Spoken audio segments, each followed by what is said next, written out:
Hello and welcome to Canada Immigration Guide. Today, we are going to talk about how 60,000 IRCC applications are not logged into the system. But before that, remember to subscribe, like, share, and leave a comment. A new report has shown that the Canadian Immigration Agency has been sending cases to inactive officers who are no longer within the system.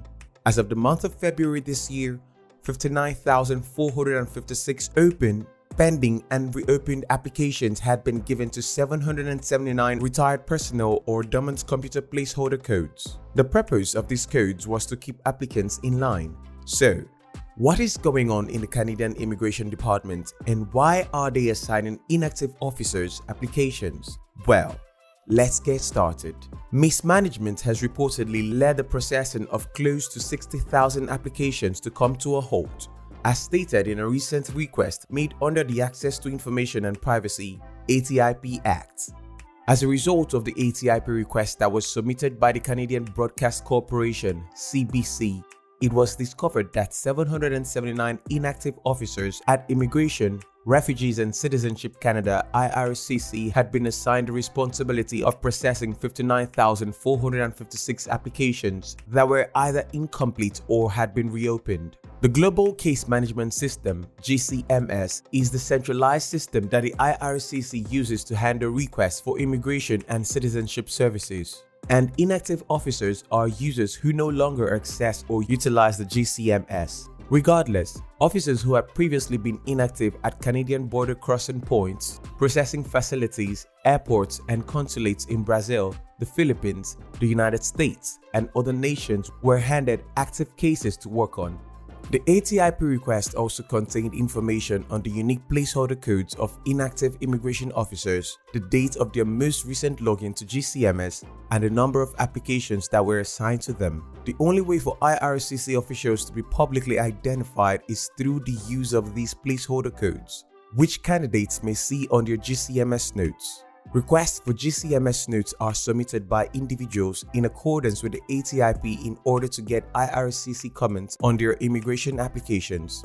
These notes may contain letters sent to and received by IRCC, documents provided by the applicants, in-depth comments from the officers considering the case, and other information that is important. It is still unclear why IRCC was providing applications to inactive users. Nevertheless, according to CBC, IRCC was unable to prevent this practice since it would compromise the system's capacity to track applicants.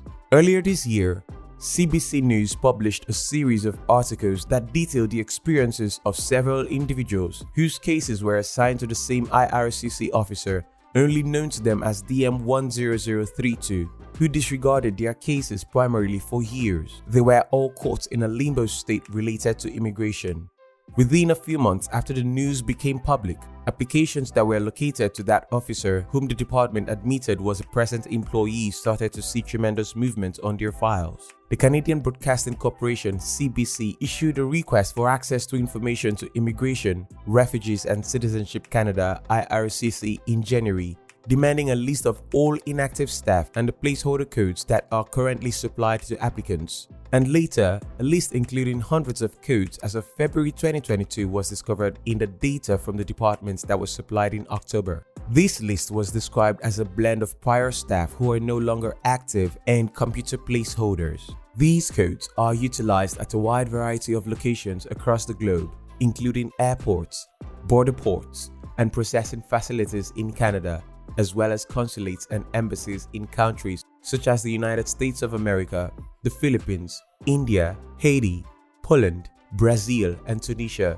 to name just a few of them. Ottawa was the city that had the most unused codes, followed by Edmonton, Vancouver, and Sydney, which are located in Newfoundland. CBC did not include potentially confusing sites in its analysis. During a scrum with reporters on early December 2022, Immigration Minister Sean Fraser stated that assigning applicants to the IDs of former workers is a routine practice for IRCC. He explained that this is part of an inventory management code. He explained that as part of their triage strategy, their code is used to retain connected situations if they become incapacitated and cease operating. According to Fraser, The documents actually go to the location on your global system that will be able to handle it most efficiently when they are sent. The IRCC had previously mentioned in a statement that the processing of applications might include more than one officer, and the organization also mentioned that applications might be transferred from one site to another for the sake of efficiency.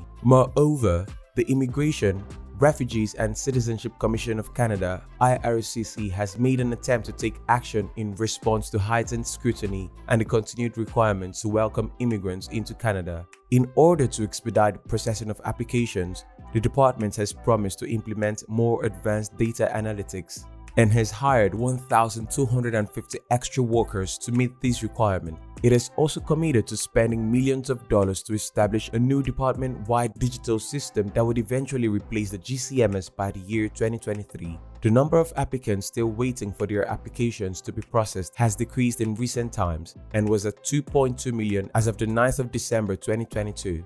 Despite these advances, the IRCC is still committed to meeting the service standards it established in the past, since it is responsible for managing a significant application backlog.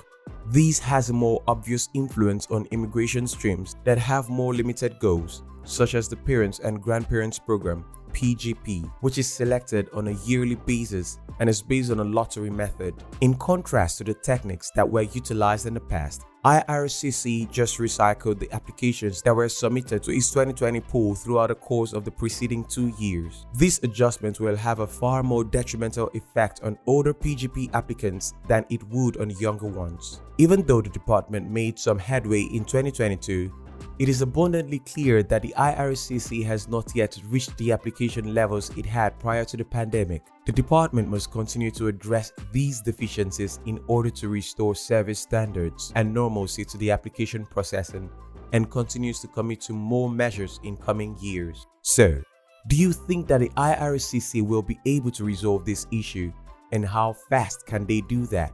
Please let us know your thoughts in the comment section. Thanks for watching this episode. Hope to catch you in the next one. Peace.